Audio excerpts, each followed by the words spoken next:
city. And in the midst of that was a very wonderful young lady that I met. The problem was she was attracted to somebody else at that time and didn't have any interest in me. But there was just this niggle that God had put in my heart that I think, she's pretty special. And as we got to talking, she was also a business major. So we had interesting times talking about the Bible, the Wall Street Journal. I've never had that kind of a relationship with the young lady. And also because her family was involved in international business, there was just a lot of overlap. But I could see that the relationship was going nowhere. Part of it was because she was under such tremendous pressure herself at home. I wish Patricia was here to help tell you the story a little bit. But she was an adopted child brought into a non-Christian home.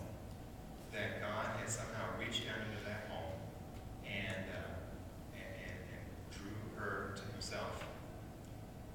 And for all those years of growing up, from her teenage years and through college, her parents actually thought that her Christianity was an okay deal because it kept her out of trouble. But as she was approaching graduation, I was just a couple of years out, she was getting ready to graduate.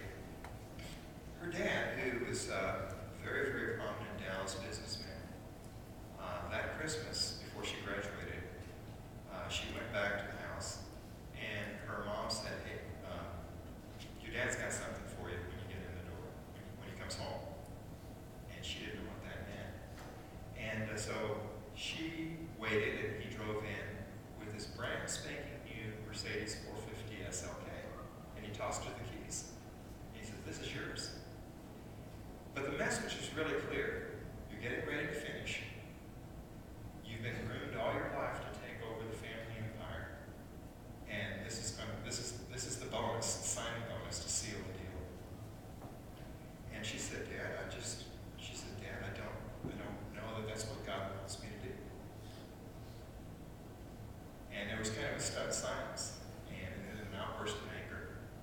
The next day she was down at his office in the World Trade Center.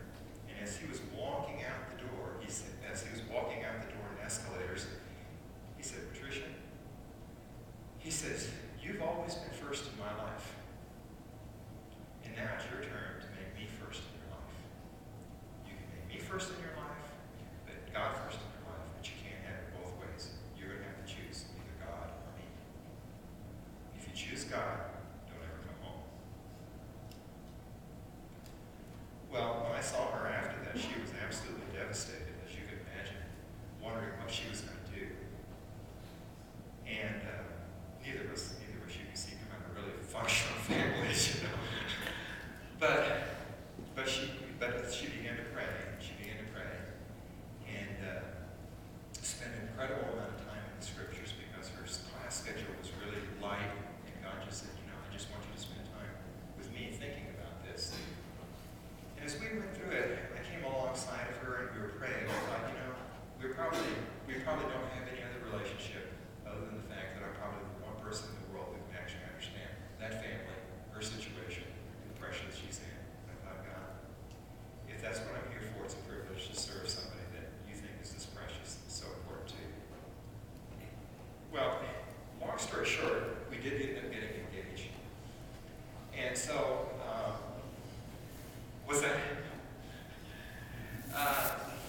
And as a part of the process, I thought, I've still got to go up and see her parents and ask permission to get married. So we were driving up to Dallas that day, kind of right after spring break, and she said, I had a dream.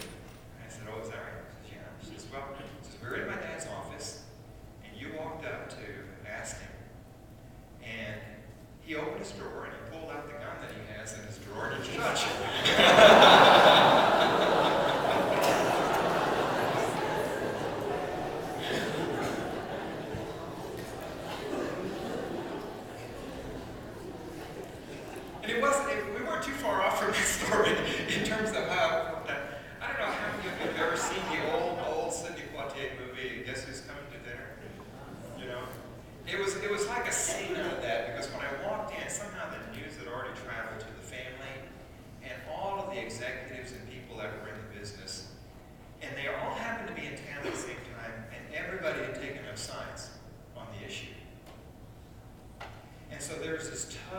tug of war going on, and I was definitely persona non grata. And so the next day after we got there, we went down to his offices to have dinner, or lunch, and I asked him, he didn't say anything. He didn't say anything. And we went away and thought, well, I don't know whether that went well or poorly. The next day he asked us to come back to his offices. And then in his offices, he pulled out all of these financial statements. And he said, Patricia, this is what you're worth. And I mean, at this point in time, it was millions of dollars. And he says, if you marry him, this is what you lose. So you have to make a decision right now, which you want to have. You know, she's terribly, I mean, she's paralyzed. I mean, this is such an intimidating situation. And I said, sir, look, back off.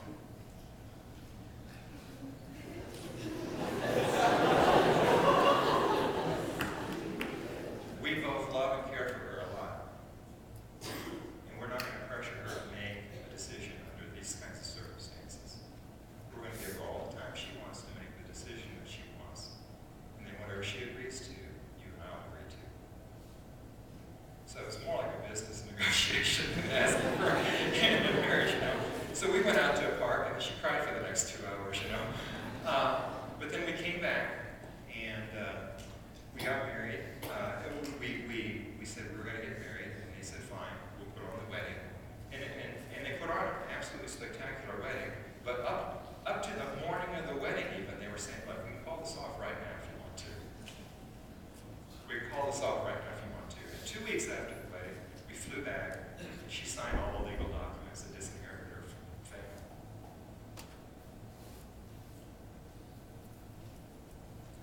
Now, God did something else at this point in time, too. You have to understand,